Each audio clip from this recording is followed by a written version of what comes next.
Hey, so every October I like to do what I lovingly call the 31 Days of Horror. So, horror movie a day for the entire month.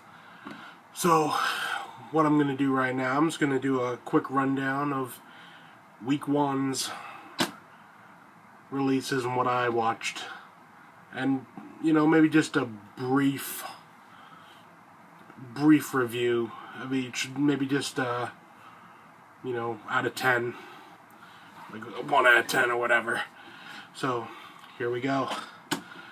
Started off with a classic, Christine, Stephen King movie, story, John Carpenter movie. Excellent movie. 8 out of 10. Always worth it. You can get it pretty cheap now on this new release from Sony. Yeah. Followed that up, it's night 2 with Altitude. I actually got this right here for $3.99. So, not a horror movie per se. It's a bit more sci-fi,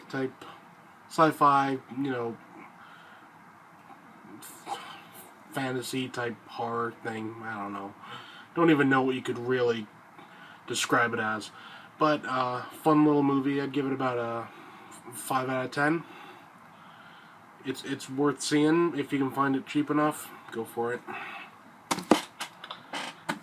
Next here, this one's a little bit interesting. American Werewolf in London. Great movie, but here's the interesting part. I didn't actually watch American Werewolf. I've seen that more than enough times. I actually watched the Beware the Moon documentary, which is thoroughly enjoyable. It's almost as fun as the movie itself. So, you know what? Give that a shot. I'm giving the actual movie 10 out of 10. The documentary, I'm giving a 9 out of 10. It's right up there with some of the best. I really like that movie. Really. Next night was The Thing from Another World.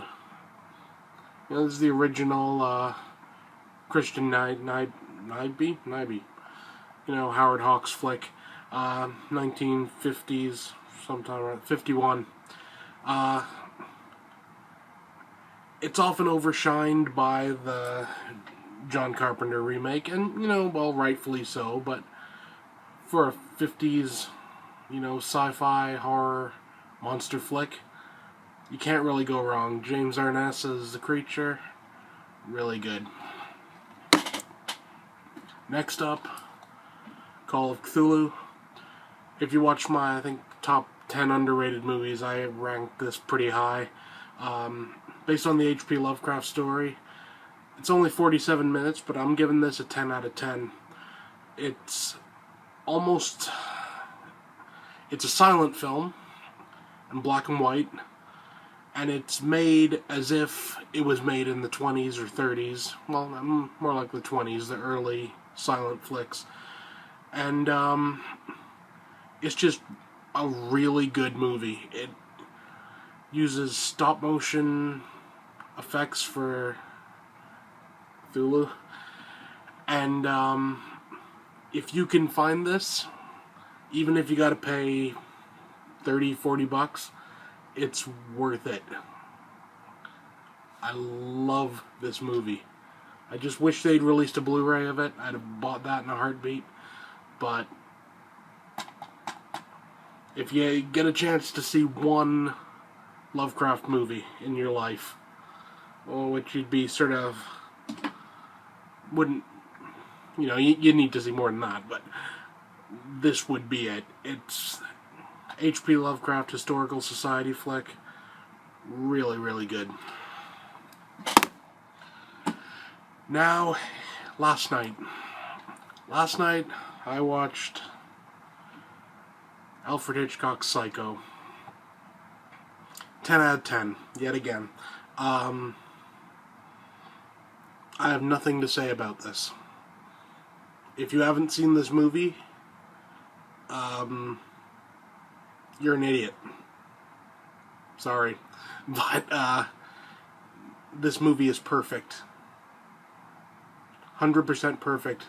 Not a missing beat in the entire thing. So if you haven't seen it, you know, do yourself a favor and see it.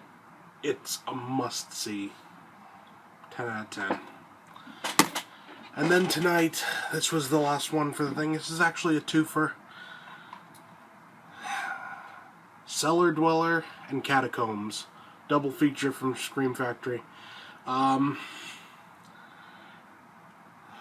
might go a bit more in depth with this one, because, you know, Cellar Dweller I actually kind of liked. It was great 80s cheese fest.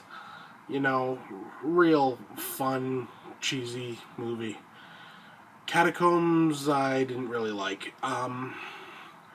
Catacombs is kind of like your religious horror movie type thing. And, you know, there's a place for it. But, you know, you got stuff like The Exorcist and everything, which is like the definitive, like, religious horror movie. So something like this kind of falls flat. I just really didn't particularly enjoy it.